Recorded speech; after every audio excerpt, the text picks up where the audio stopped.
大家好，我係嚟自妙法之流九龍中學嘅張曉彤。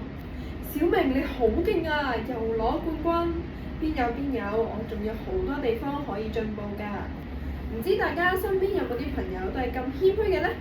今日我想同大家分享一個追求夢想道路上不可或缺嘅品質——謙虛。成日都有人講，謙虛嘅人未必一定成功，但成功嘅人一定謙虛。呢句話背後究竟蘊含啲咩智慧呢？等我哋一齊嚟探討一下啦。作為學生，我哋成日都俾老師要求要謙虛，但究竟謙虛係啲咩呢？佢並不是自卑，亦都唔係否定自己嘅能力，而係一種清醒嘅自我認知。好似牛頓所講：如果我睇得比人遠，咁係因為我企喺巨人嘅肩膊上。呢位偉大嘅科學家嘅感悟，正係謙虛嘅最佳寫照。承認自己嘅成就係企喺他人嘅基礎之上。我哋必須承認，現實係好複雜㗎。就算謙虛都未必一定成功，而成功需要能力、努力同埋機遇。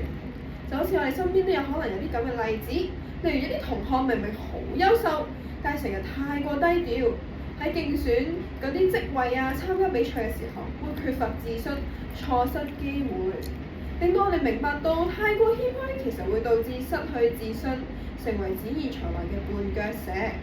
但係點解成功嘅人一定謙卑呢？究竟真正嘅謙卑係啲咩呢？當一個人知識越豐富，佢就越知道自己明白嘅仲有好多。愛因斯坦曾經感嘆到：我知道得越多，就越發現自己嘅無知。喺呢種認知令到佢哋永遠保持學習嘅態度。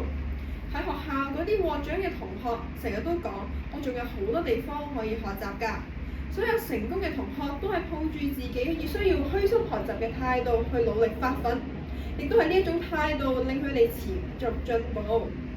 成功嘅人永遠都唔會覺得自己成功。居里夫人係歷史上唯一一個獲得兩個唔同嘅諾貝爾獎嘅科學家，佢始終認為自己不過係喺科學家嘅道路上摸索前行。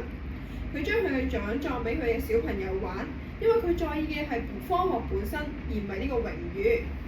謙虛唔係要我哋隱藏我哋嘅才華，而係要我哋保持開放嘅心態，願意學習，懂得感恩。佢係令到我哋喺獲得成就嘅時候唔好驕傲，喺挫敗嘅時候唔好氣餒。記住，真正嘅成功者永遠都係覺得自己仍需要努力，仍需要虛心學習嘅人。等我哋一齊用謙虛嘅態度喺學習嘅道路上穩步前行啦！多謝大家。